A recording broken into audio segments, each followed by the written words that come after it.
Hello दोस्तों नमस्कार अस्सलाम वालेकुम। आज आपलोके देखिबले पाबो जे 1000 स्क्वायर फीट एटा आमार आसाम टाइप घरर डिजाइन। एटु घरत किमान टाका खरच आइबो आमार कमप्लीट करते आरो एते इटा गाथनि करिसे एखेन काम करते आमार किमान इटा बाली सिमेंट गइसे एटु भिडिओत आपलोके दुनियाके बुझि पाबो। भिडिओटी स्किप नकराके गोटेकिन चाबले चेष्टा करिब तेनहले आपलोके दुनियाके बुझि पाबो। भिडिओটো যদি আপুনি নতুনকৈ চাইছে চেনেলটো সাবস্ক্রাইব কৰি দিব আৰু বেল আইকন বজাই দিব আৰু কমেন্ট কৰি মোক জনাব যে ভিডিওটো কেনেকুৱা হ'ল। বলক ভিডিওটো আৰম্ভ কৰো। और गढ़ हल बहल हल 30 फुट और लम्बा हल आमार 40 फुट। तो भर गए रूम केटार साइज केनेकुवा आछे धुनियाके बुझाई दिम।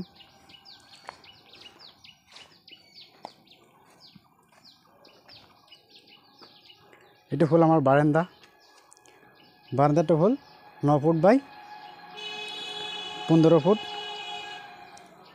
इतना आमार ग्रिल लगोৱা हब। ग्रिल एतियाলৈকে लगोৱা হোৱা নাই। और इतना आमार एटा गेस्ट रूम हम। गेस्ट रूम आमार दरजा आछे। दरजा डिजाइन तो चाक खिड़की डिजाइन। इतना आमार एटा चारिपाल्ला खिड़की लगोৱা आछे प्लास आमार उइन्डो आछे।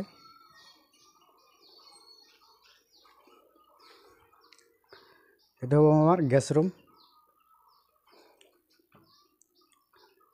इतना आमार एटा खिड़की आछे ऊपर आमार वेंटिलेशन आछे।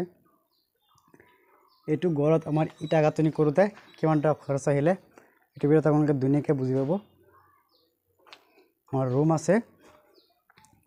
एटा हलो आमार बारान्दा एटा गेस्ट रूम। एटा आमार बेडरूम। बेडरूम साइज हल 12 बाई 15 फीट। एफाले आछे आरो एटा आमार किचेन रूम। किचेन रूमटा आमार आछे 10 फुट बाई 15 फीट। इयात आमार साजा हबो। इयात आमार फुटा राखा आछे। किचेनत आमार खिड़कीটো अलप सापर থাকে এইকাৰণে আমাৰ সাपर ৰাখা হৈছে আৰু ওপৰত আমাৰ ভেন্টিলেশ্যন আছে। ইয়াত আমাৰ হেৰি চিমনি লগোৱা আমাৰ ইয়াত ফুটা কৰা হ'ব। আৰু এফালে আহিব আমাৰ এফালে হ'ব আমাৰ বেড বাথৰুম। বাথৰুমত এতিয়ালৈকে মাটি বৰোৱা হোৱা নাই। আৰু এফালে আছে আমাৰ আৰু বেডৰুম।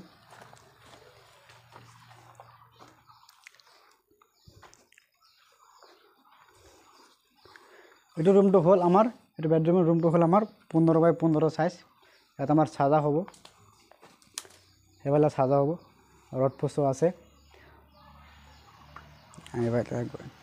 इतना आमार एटा खिड़की लगोৱা আছে दुपाल्लाके ऊपरत वेंटिलेशन आछे।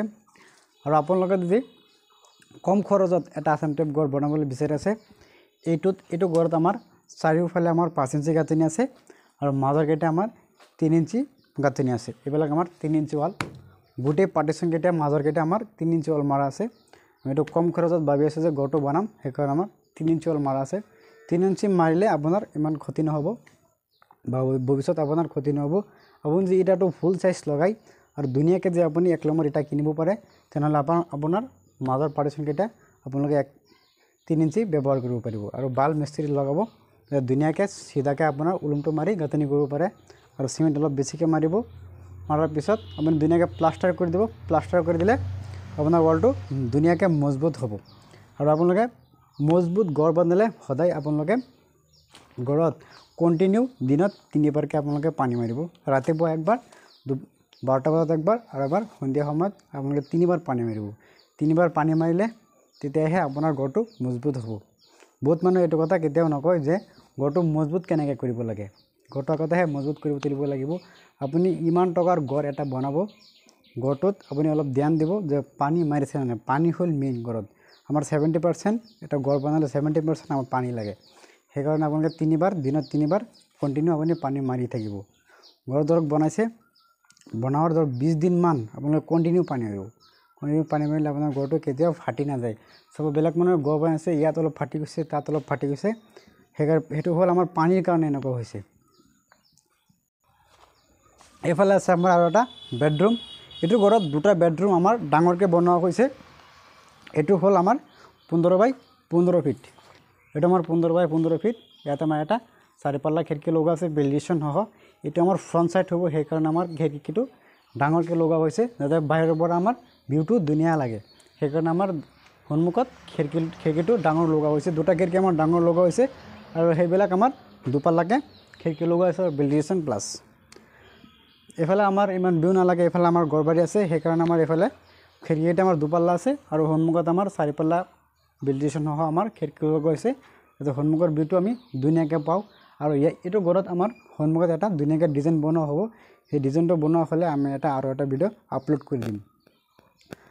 আৰু আপোনালোকে যদি ঘৰ এটা বনাবলৈ বিচাৰি আছে, ভাল মানুহৰ পৰামৰ্শ লৈ এটা ঘৰ বনাবলৈ চেষ্টা কৰিব। ইমান টকাৰ ঘৰ আপোনালোকে আল্টু ফাল্টু মানুহক কেতিয়া বনাবলৈ নিদিব। সি কি কাম কৰি আছে আপুনি দেখি ল'ব যে কামটো ঠিক আছে নে নাই। চব এনেকুৱা মিস্ত্ৰী আছে আপোনাৰ ঘৰটো বনাই দিছে, চব ঢালাই কৰিছে, এনেকুৱা হানিকম মলাইছে নহয়, একেবাৰে আপোনাৰ ঘৰটো বেয়া কৰি দিব। সেইকাৰণে ইঞ্জিনিয়াৰ মাতিব, ইঞ্জিনিয়াৰ পৰামৰ্শ লৈ তেতিয়াহে আপোনাৰ ঘৰটো আৰম্ভ কৰিব। আই হোপ মই কোৱা কথাখিনি আপোনালোকে ধুনীয়াকৈ বুজি পাইছে। এতিয়া আমি ক'ম যে এইটো ঘৰত কিমান টকা খৰচ আহিলে। 8টা ৰুমত আমাৰ total kitchen, bathroom, bedroom, guest room, dining room চব লৈ আমাৰ কিমান টকা খৰচ আহিলে আমি ধুনীয়াকৈ আপোনাক বুজাই দিম। আৰু এইকেইটা ৰুমত আমাৰ প্লাষ্টাৰ কৰিলে কিমান টকা খৰচ আহিব, এটা ৰুম আপোনাৰ আছাম টাইপ ঘৰ বনালে কিমান টকা খৰচ হয়, এই ভিডিঅ'ত আপোনালোকে ধুনীয়াকৈ বুজি পাব। এতিয়ালৈকে আমাৰ 7টা ৰুমত আমাৰ চাৰিওফালে আমাৰ 5 ইঞ্চি গাঁথনি আছে আৰু মাজত আমাৰ 3 ইঞ্চি গাঁথনি গৈছে। সেইকাৰণে আমাৰ ইয়াত ইটা গৈছে 9,000, নহ'লে আমাৰ 5 ইঞ্চি গাঁথনি গোটেইখিনি মাৰিলে আমাৰ 12ৰ পৰা আমাৰ 13,000 ইটা যাব। 8টা ৰুমত 13,000 ইটা যাব। সেইকাৰণে আমাৰ 3 ইঞ্চি মাৰিছে, সেইকাৰণে আমাৰ 9,000 আমাৰ ইটা গৈছে। আৰু আমাৰ খিৰিকী, দৰ্জা, চৌকাঠ ইয়াত গৈছে আমাৰ আৰু 50,000 টকা। আৰু চিমেণ্ট গৈছে আমাৰ ইয়াত 100 বেগ, আৰু আমাৰ বালি গৈছে আমাৰ 10 CM, আৰু গিটি গৈছে আমাৰ 6 CM, আৰু আমাৰ ৰড গৈছে আমাৰ ইয়াত লিংটাৰ আৰু পুচ আছে, সব মিলাই আমাৰ ৰড গৈছে আমাৰ 6 কুইণ্টেল। ইয়াত আমাৰ টোটেল দাম হ'ল, এতিয়ালৈকে আমাৰ গাঁথনি কৰাত আমাৰ টোটেল খৰচ হৈছে 4.5 লাখ টকা লেবাৰ খৰচ লৈ। বহুত মানুহে আমাৰ কমেণ্ট কৰে যে লেবাৰ খৰচটো আমাৰ কেনেকুৱা হয়। আমাৰ এইটো স্কুৱেৰ ফিট হয়।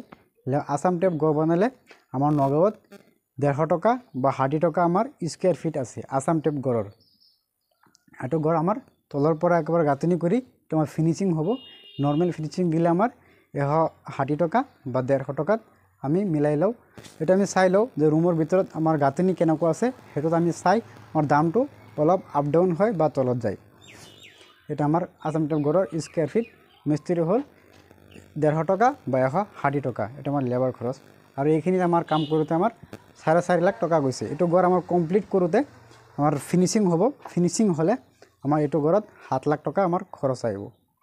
যদি আছাম টাইপ ঘৰ বা RCC ঘৰ বনাবলৈ বিচাৰি আছে, তেনেহ'লে আমাৰ ডিছক্ৰিপশ্যনত আমাৰ হোৱাটছএপ নম্বৰ দিয়া আছে।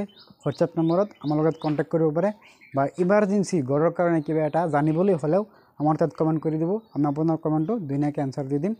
বা কিবা বুজা নাই তেনেহ'লে আমাৰ তাত কল কৰিব পাৰে।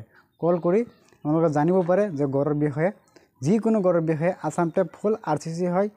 যিটো ঘৰ আপুনি বনাইছে আপুনি আমাৰ তাত কমেণ্ট কৰিব যে এইটো মই জানা নাই, আপুনি কমেণ্ট কৰি ক'ব, মই আপোনাক ধুনীয়াকৈ বুজাবলৈ চেষ্টা কৰি দিম।